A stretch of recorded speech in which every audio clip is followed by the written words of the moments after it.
శివన్నని మాట్లాడాల్సిందిగా కోరుకుంటున్నాం. చాలాసేపు మాట్లాడతాను, వినండి.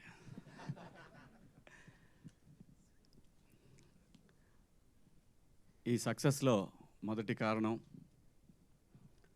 ప్రజల దగ్గరికి సిరీస్ని తీసుకెళ్ళటానికి వారధిగా నిలబడిన వంశీశేఖర్కి థ్యాంక్ యూ. మీడియా మిత్రులందరికీ, పాత్రికేయ సోదరులకు అందరికీ, ప్రతి ఒక్కళ్ళకి పేరు పేరున స్వాగతం. Thank you so much. #90s కథ వినగానే సింగిల్ సిట్టింగ్లో ఓకే చేశారని చెప్పారు. కథ విన్నప్పుడు సింగిల్ సిట్టింగ్లో కాదు, ఒక ఎపిసోడ్ విన్నా కానీ చచ్చినట్టు ఓకే చేస్తారనిపించినటువంటి స్క్రిప్ట్ ఇది. అంత బాగుంది స్క్రిప్ట్. నేను మిస్సమ్మ సినిమా చేసినప్పుడు ఆ సంవత్సరం కాదు, అప్పటికి ఇండియన్ టాప్ 50 ఫిలిమ్స్లో మిస్సమ్మ కూడా ఒక సినిమా. నీలకంఠ గారు చేశారు అది. ఇవాళ ఇండియన్ వెబ్ సిరీస్లో సౌత్లో కానివ్వండి, ఓవరాల్గా ఎనీ ఓటీటీ ప్లాట్ఫామ్లో టాప్ 5లో ఉండాల్సినటువంటి అన్ని క్వాలిటీస్ ఉన్న వెబ్ సిరీస్ #90s. ఒక ఓటీటీకి అసలు సబ్స్ వస్తాయా రావా అని అనుకుని నేనైతే అనుకోలేదు. గ్యారంటీగా ఈటీవీ అనేది ఒక బ్రాండ్, డెఫినెట్గా వస్తుంది. అది కరెక్ట్గా జనంలోకి తీసుకెళ్ళేటటువంటి టీం కావాలి. ఆ టీం బాపినీడి గారి ఆధ్వర్యంలో నితిన్ గారు, అలాగే సోదరుడు సాయి గారు, వీళ్ళ టీం, మొత్తం టీం అందరూ కూడా మంచి యంగ్ బ్యాచ్ అనమాట. డెఫినెట్గా వీళ్ళ వల్ల వాళ్ళు 24 అవర్స్ ఎప్పుడు చేసినా సరే, ఇప్పుడు మనకు నిద్ర పట్టబోయి ఎప్పుడైనా ఒక చిన్న టెక్స్ట్ అంటే ఇది ఇక్కడ పలానా చోట మనం ఇది పోస్ట్ చేయాలని అంటే ఆ మహా అనే అమ్మాయి వెంటనే తగులుకుంటుంది, మొత్తం అన్ని పేజీలని రెడీ చేస్తుంది. సో ఇలాగ ప్రతి ఒక్కళ్ళు కూడా ఇది వెబ్ సిరీస్కి అంత బ్రహ్మాండంగా పనిచేశారు. అది బేసిక్గా ఈటీవీ నుంచి ఉన్నటువంటి విషయం. ఈటీవీ విన్ అనేది ఒక సిరీస్తో 5 లక్షల సబ్స్ అసలు నిజంగా సాధ్యమేనా చెప్పండి మీరు? ఎంత పెద్ద పెద్ద స్టార్స్ చేసిన దానికి కూడా 70-80 వేలు రాలేదు అంటే, అలాగని ఇందులో పనిచేసిన స్టార్స్ ఎవరు కూడా స్టార్స్ కాదు. Main reason Aditya writings. ఆ రైటింగ్ లేకపోతే మేమెవరం ఏం చేసినా కూడా, చాలా సినిమాలు చేస్తాం, కొన్ని సినిమాలు ఫెయిల్ అవుతాయి, కొన్ని ఇది అవుతాయి. దానికి ముఖ్యమైన కారణం ఆదిత్య. అంత అద్భుతంగా తన జీవితాన్ని స్క్రీన్ మీద చూసుకున్నాడు, మాలో చూపించాడు. Thank you Aditya, thank you so much. ఇది ఒక నా కెరీర్లో ఒక మెమరబుల్ ఫిలిం ఇది. అన్నట్టు మీకు ఈ ఫిలిం తొందరలోనే ఫిలింగా కూడా వచ్చి తీరుతుంది. ఎందుకంటే దేది కూడా మనం అనుకుంటే అవ్వదు. జనానికి స్క్రిప్ట్ నచ్చినప్పుడు ఖచ్చితంగా వీళ్ళకే ఒక ఆలోచన వస్తుందని తెలుసు నాకు. వాళ్ళు రిలీజ్ చేస్తారని కూడా నాకు తెలుసు వచ్చే నెలలో రిలీజ్ చేయొచ్చేమో నా అభిప్రాయం ఇది. ఖచ్చితంగా ఇది సినిమాలాగా కూడా మీకు రిలీజ్ చేస్తారని నాకు అనిపిస్తూ ఉంది. 6th సెన్స్ ఖచ్చితంగా అయి తీరుతుంది. అలాగే ఆర్పి పట్నాయక్ గారు బాగున్న దాన్ని అప్రిషియేట్ చేయటం అనేది ఒక మంచి క్వాలిటీ. ఎందుకంటే మనం ఇక్కడ సినిమా ఇండస్ట్రీలో బతుకుతున్నాం కాబట్టి బాగున్న ప్రతి అంశాన్ని కూడా మనం తీసుకోవాలా. ఫస్ట్ టైం డైరెక్టర్ మారుతి ఒక సినిమా చేశారు. సినిమా పేరేంటి గుర్తులేదు. ఈ రోజుల్లో చిన్న సినిమా, చాలా చిన్న సినిమా. నేను పేపర్ యాడ్ ఇచ్చా. ఎందుకంటే నేను అలాగే నాకు తెలిసినంత వరకు ఏదైనా సరే సినిమా బాగుంది అంటే నేను ఎక్కడో చోట పోస్ట్ చేస్తా. ఎందుకంటే మనం ఇక్కడ బతుకుతున్నాం. సినిమా ఇండస్ట్రీలో అన్నీ బాగుండి అందరూ బాగుంటేనే మనం కూడా బాగుంటాం అనేది నా అభిప్రాయం. థ్యాంక్ యూ ఆర్పి గారు, థ్యాంక్ యూ సో మచ్. అలాగే ఈ సినిమాకి పనిచేసినటువంటి టెక్నీషియన్స్, అజింబాయ్ వండర్ఫుల్ కెమెరామెన్.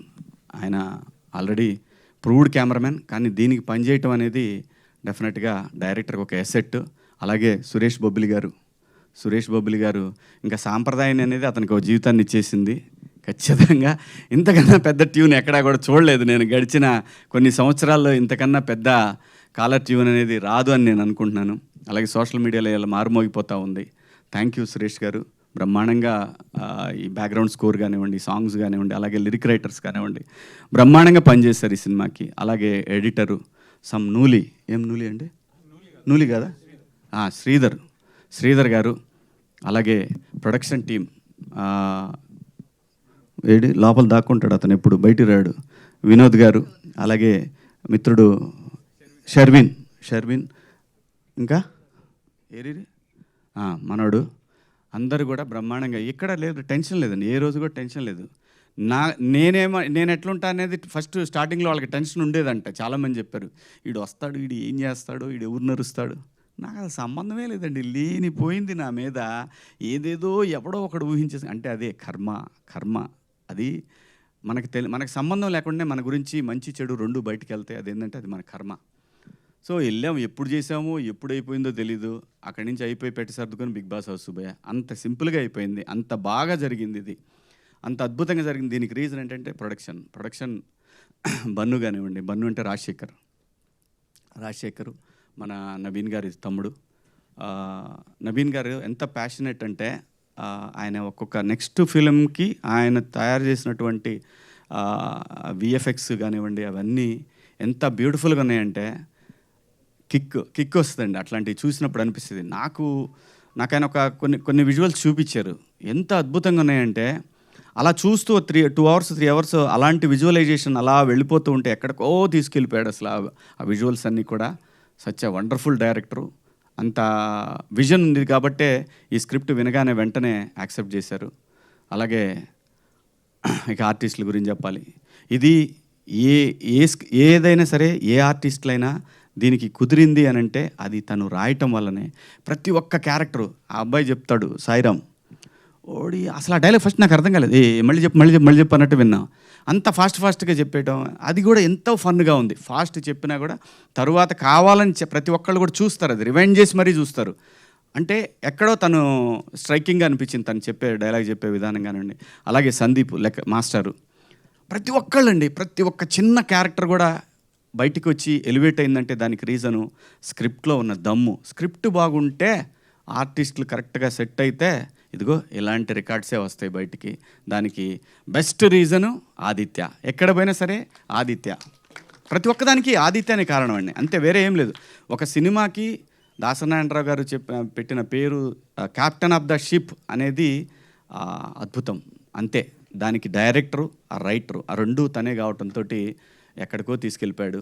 అలాగే మౌళి సోషల్ మీడియాలో మంచి పాపులర్ ఇన్ఫ్లుయెన్సర్, తను బ్రహ్మాండంగా చాలా బాగా చేశాడు. ఏజ్డ్ అయినా కానీ మనిషి చిన్నోళ్ళకి కనపడ్డాడు. మంచి ఏజ్డ్ అంటే పాపం మరీ ఏజ్డ్ ఏం కాదు, ఓ 28 29 ఉంటాయి అంతేనా మౌళి? లేదా ఎంత కరెక్ట్ ఫిగర్ ఎంత? ఆధార్ కార్డు మీద ఓకే, ఆధార్ కార్డు మీద 22 అంటే 24 వేసుకోవచ్చు కన్ఫామ్గా. ఎందుకంటే ఇండియన్ సైకాలజీ, ఎందుకంటే ఉన్నదానికంటే 2-3 తక్కువ చెప్పాలి, లేకపోతే బాగోదు. నాకు 47 అని చెప్తా ఎవరిని అడిగితే. ఆధార్ కార్డు చూస్తే మారిద్ది మళ్ళీ, అది వేరే విషయం చెప్పుకోవడానికి. కానీ కనపడటానికి 25 లానే ఉన్నా కదా, యాక్సెప్టెడ్? Okay thank you. ఎందుకంటే లేకపోతే మళ్ళీ అన్ని నాన్న క్యారెక్టర్లు, తాత క్యారెక్టర్లు పెడతారు, అదో టెన్షన్ మొదలైంది. ఇప్పుడు 3 పిల్లలు ఎద్దులాలు ఉన్నారు, ఆ ఎద్దుకు నేను ఒక ఎద్దులాగా కనపడతా దాంట్లో. సో అంటే మేమిద్దరం మా డైరెక్ట్ వెళ్ళిపోయాడు, ఇతను మళ్ళీ బాత్రూమ్కి వెళ్ళాడు. అతని సక్సెస్కి పడిపోతున్నాయి, అర్థం కావట్లేదు ఏం చేయాలో దాని తర్వాత. సో మేమిద్దరం అనుకొని కదలే, తను కొంచెం లావుగా ఉంటే బాగుంటుందని ఫీల్ అయ్యాడు. అతని ఇన్నర్ ఫీలింగ్ నాకు అర్థమయ్యి నేను కూడా గట్టిగానే ప్యారడైజు, మెహఫిల్లు, అలాగే మన జొమాటో, స్విగ్గీలు అన్నీ బాగా వర్కౌట్ చేసి మీకు కనపడటానికి ముందు వెనక అద్భుతంగా పెంచేసి క్యారెక్టర్ కావాల్సిందని చెప్పి. ఎందుకంటున్నానంటే నేను క్యారెక్టర్ కావాలనుకున్నప్పుడు చేయగలము, తెలుగు ఆర్టిస్టులు కూడా చేయగలరు. దయచేసి ఆర్టిస్ట్ అనేవాడు చెయ్యగలడు అని అనటానికి చాలా చాలా చాలా క్యారెక్టరైజేషన్లో మీకు కనిపిస్తూ ఉంటాయి. సో కొన్ని పాత్రలు అలా వచ్చినప్పుడు వాటిని వాడుకున్నప్పుడు డెఫినెట్గా ఇలాంటి బాగుంది అనే అప్రిషియేషన్ వస్తుంది. సో ఇక నా పర్సనల్ ప్రమోషన్ కోసం అయితే మంచి క్యారెక్టర్లు చెప్పండి, ఖచ్చితంగా చేస్తాను. మంచి క్యారెక్టర్లు అయితేనే చేస్తాను. ఎందుకంటే 10 ఏళ్ళు సినిమా చేయనప్పుడు సర్వైవ్ అయిన నేను ఏదో ఒక సక్సెస్ వచ్చిందని చెప్పి ఏది పడితే అది కూడా చేయాలని నాకు లేదు. నాకు చిన్న బిజినెస్ ఉంది, అదే భూమిని నమ్ముకున్నాను. ఆ భూమి తల్లి నన్ను కాపాడుతూ వచ్చింది. సో ఆ భయం లేదు. మంచి పాత్ర అయితే మళ్ళీ 2-3 రోజులు క్యారెక్టర్లు కూడా దయచేసి చేయను. ఎందుకంటే ఆ 2-3 రోజులు మనం వ్యాపారంలో పెట్టామంటే బ్రహ్మాండంగా ఏదన్నా మంచి డీల్ తగిలిందంటే మంచి డబ్బులు వస్తాయి, అది కూడా ఉంది. సో కాబట్టి మంచి పాత్రలు చేయాలనే ఉద్దేశమే. అలాగే వాసుకి గారి గురించి చెప్పాలంటే తను బాలచంద్ర గారి శిష్యురాలు, బ్రహ్మాండమైన ఆర్టిస్టు. ఏమాత్రం ఏమార్పాటుగా ఉన్నామో తొక్కేస్తారు. అంటే ఫిజికల్గా కాదు, యాక్టర్గా అద్భుతం. ఎందుకంటే చాలా బాగా అనిపిస్తుంది. ఇంకా సీన్లు ఉంటే బాగుండే మా ఇద్దరి మధ్యలో అని అనుకునేవాడిని. ప్రామిస్గా చెప్తున్నా, అది నిజంగా మా ఇద్దరి మధ్యలో ఇంకా కొన్ని సీన్స్ ఉంటే ఫన్ బాగా వర్కౌట్ అయ్యేదేమనిపించింది. అక్కడికే వాళ్ళు ఎప్పుడు తొందరగా అయిపోద్దని అనిపించిందేమో, తొందరగా కంప్లీట్ చేసి పంపించారు. కాబట్టి మేడం థ్యాంక్ యూ. దాని తర్వాత ఇక మా వాడు ఉన్నాడు, వాడు చిన్నోడు దారా, ఈయన హీరో అని చెప్పి నేను చెప్తే వాడు టోటల్గా వాడే తీసుకుంటున్నాడు. మాకు ఎవరు గీట్ల క్రెడిట్ లేదు అని అనాలని ఉంది, కానీ అలా ఏం అననరా నేను. నిజంగా నేను ఈ సిరీస్కి నువ్వు ఒక ఆంజనేయ స్వామి లాంటి వాడివి, లేపేసావు అంత బ్రహ్మాండంగా. సో ఏంటి వెంకటేష్ బాబులా చేస్తున్నావు అటు ఇటు. నిజంగా చాలా బాగా చేశాడు, బాగా ఆర్టిస్ట్ వీడు. చదువు వదిలేసైనా యాక్టింగ్ చేయడానికి రెడీ అయ్యాడని అంటే వాళ్ళమ్మ మొన్న కొట్టింది. సో కాబట్టి అదేం లేదుగా, చదువు చంపేస్తా, లేకపోతే సెట్టుకొచ్చి కొడతా. సో మంచి ఆర్టిస్టు అందరూ, ప్రతి ఒక్కళ్ళండి, ప్రతి ఒక్క పాత్ర అద్భుతంగా చేశారు. ఎవరు కూడా ఇది ఈ సినిమాలో వాళ్ళు చేశారు వీళ్ళు చేశారు ఏమీ లేదు. ప్రతి పాత్ర అద్భుతం. ఏ పాత్ర కేబుల్ మా డైరెక్టర్లు ఇద్దరు చేశారు దీంట్లో. ఒక అతను కేబుల్ ఒకతను ఇంకొక అతను కరాటే మాస్టరు, మూడు ఆయన ఎవరు, అమ్మో మర్చిపోయా, మా డిఈఓ గారు వేణు ఉడుగుల, ఆయన ప్రతి ఒక్క క్యారెక్టరు. అలాగే ఆ బాక్సులు తీసుకొస్తాడు మా ప్రొడక్షన్ ఆయన చేశాడు కదా, బాక్సులు తీసుకొచ్చి ఆయన ప్రతి క్యారెక్టర్కి ఐడెంటిఫికేషన్ వచ్చిందంటే థ్యాంక్ యూ ఆదిత్య. ఇది నీ వల్లే సాధ్యమైంది, నీ రైటింగ్ వల్లే సాధ్యమైంది. ఎందుకంటే మేమందరం కలిసి నీకు పెద్ద సక్సెస్ ఇచ్చి నేను ఎత్తిన పెద్ద బండరాయి పెట్టాము, దాన్ని మొయ్యలేక సావాలి నువ్వు ఇప్పటికి ఇక్కడి నుంచి. ఖచ్చితంగా తను ఆ కెపాసిటీ తన దగ్గర ఉంది, ఆంజనేయ స్వామిలాగా లేపేస్తాడని తెలుసు. Thank you ETV, thank you Naveen గారు, థ్యాంక్ యూ సో మచ్. ఇంకెవరైనా మిస్ అయినా అదిగో మావాడు ఇట్రా, ఈ మీరు ఆర్టిస్ట్గా చూడకండి, వీడు పెద్ద డైరెక్టర్ అవుతాడు, రాసుకోండి ఈ మాట నేను చెప్తున్నా. ఈరోజు ఖచ్చితంగా మంచి డైరెక్టర్ అవుతాడు ఈ అబ్బాయి. బాగా టాలెంట్ ఉంది కుర్రాడి దగ్గర, బాగా చేసావు నాన్న. Thank you so much. అలాగే మా కాస్ట్యూమ్ డిపార్ట్మెంట్ కానివ్వండి, ఇంకెవరు దాక్కుంటున్నారు ఇక్కడ, ఆయన గురించి నాకు కలరిస్ట్ అంటే నాకేం తెలుసు అండి, నేనేం చెప్తాను. మా కెమెరామెన్ ద క్రెడిట్ అంతా ఆయన. అలాగే మా డేవిడ్ పాల్ గారు, ప్రతి ఒక్కళ్ళు కూడా ప్రతి పాత్ర ఇందులో మీ కళ్ళ ముందు కనిపిస్తూ ఉంది. అందరూ అద్భుతంగా చేశారు. సక్సెస్ రావటం అనేది చాలా కష్టంగా ఉన్నటువంటి రోజుల్లో ఈటీవీ విన్ యాప్ అనేది ప్రపంచం అంతా ఈరోజు తెలిసేలాగా ఒక రైటప్. థ్యాంక్ యూ ఆదిత్య, ఎన్ని థ్యాంక్స్ చెప్పినా నీకు చాలా తక్కువే అందరం. సో ఆ క్రెడిట్ గోస్ టు ఈ సక్సెస్కి కారణమైనటువంటి డైరెక్టర్. జై ఆదిత్య, జై బాలయ్య.